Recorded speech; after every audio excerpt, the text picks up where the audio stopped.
en celui qui est venu, en ce Sauveur, qui est venu et qui a pris la place de Dieu, ceux qui croient en lui.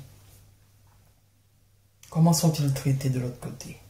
Il faut regarder dans les pays. Comment sont-ils traités de l'autre côté? Là où tout a commencé, là où tout a pris naissance. Comment sont-ils traités, ces personnes qui croient à ce Sauveur qui est venu?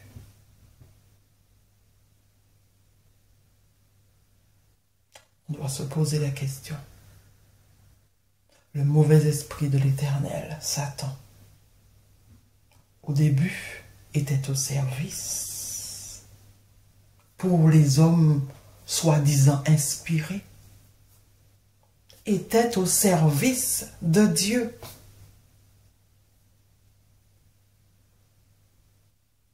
Satan était au service de Dieu.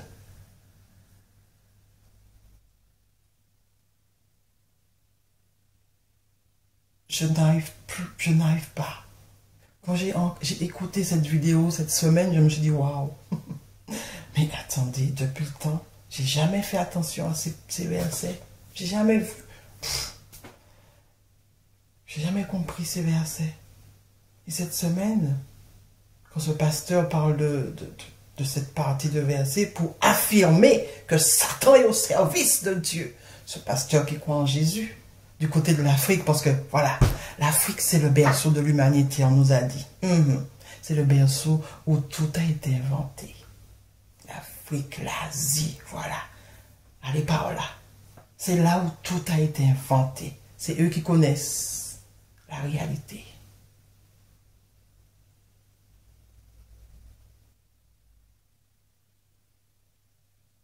Allez voir en Asie. Tout a été inventé. Aujourd'hui, quel est le sort des chrétiens par là? On n'en veut pas. On leur fait la guerre.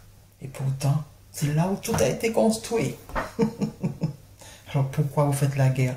À ceux qui croient en ce que vous avez construit, en ce que vous avez inventé. Pourquoi vous faites la guerre à ces personnes? Parce qu'ils ont accepté finalement ce que vous avez inventé. Pourquoi vous les faites la guerre? Il y a un problème, il y a quelque chose qui n'est pas clair.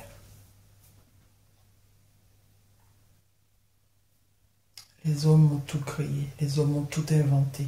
À part la nature, ils ne savent pas faire, malheureusement. C'est ce qui nous permet de croire et de comprendre qu'il y a un être, ce verbe être, voilà, avant nous, qui a tout créé, voilà. Et ce verbe être, qui ne change pas, qui est toujours être, qui est aujourd'hui, je suis, demain, je suis, après, voilà, hier, je suis, voilà, il est toujours, il ne se conjugue pas, ce verbe.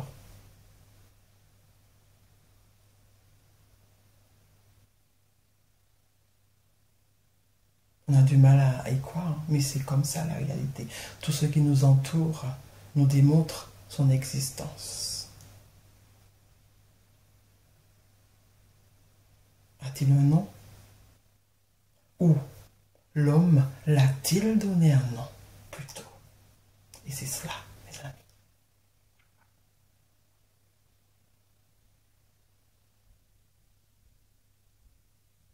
Aujourd'hui, il est plus qu'urgent pour nous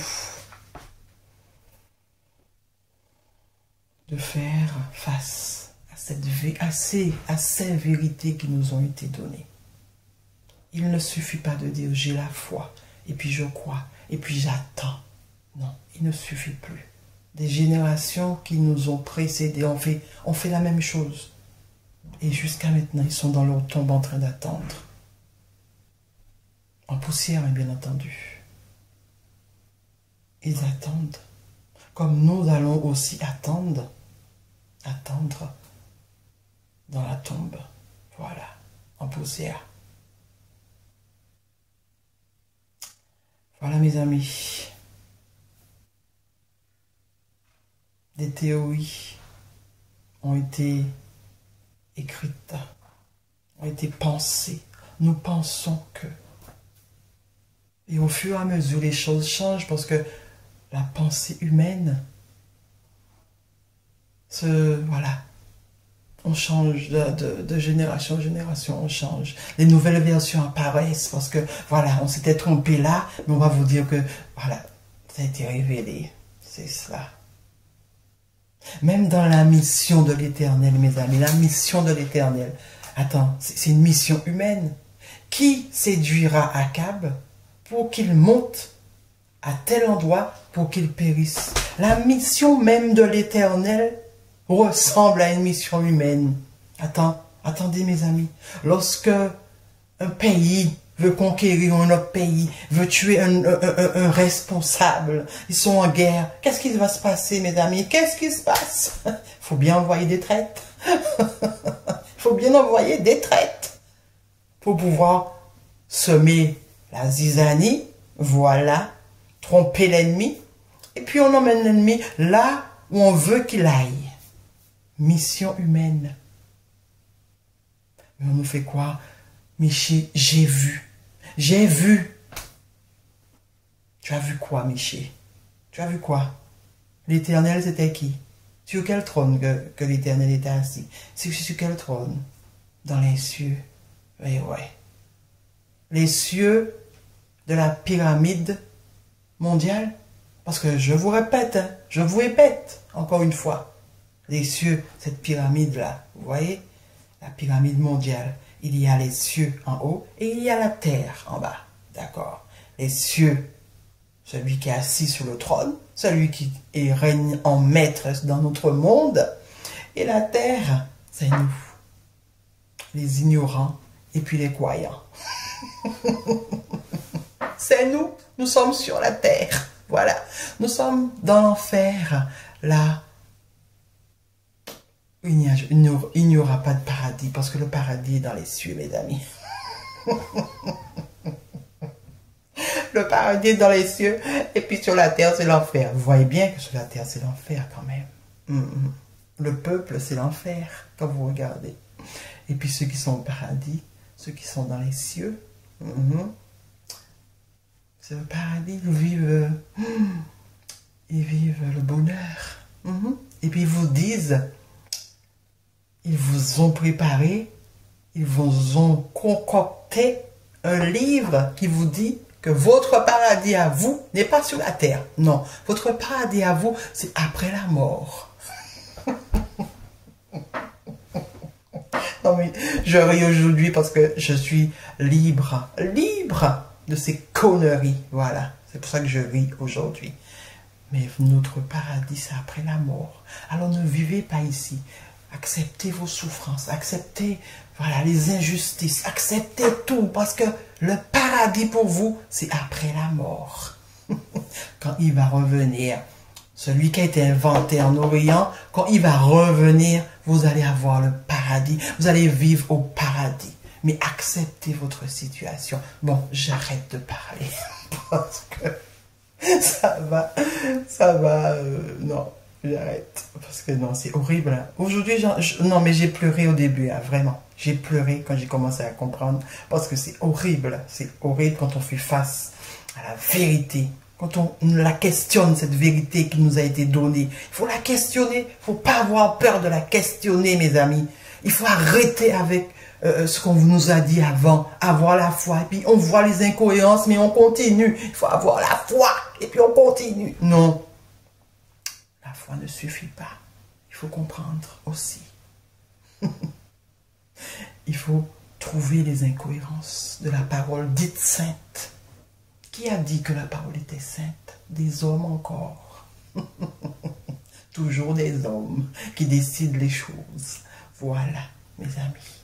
Voilà, j'arrête. À bientôt. Bon après-midi à tous.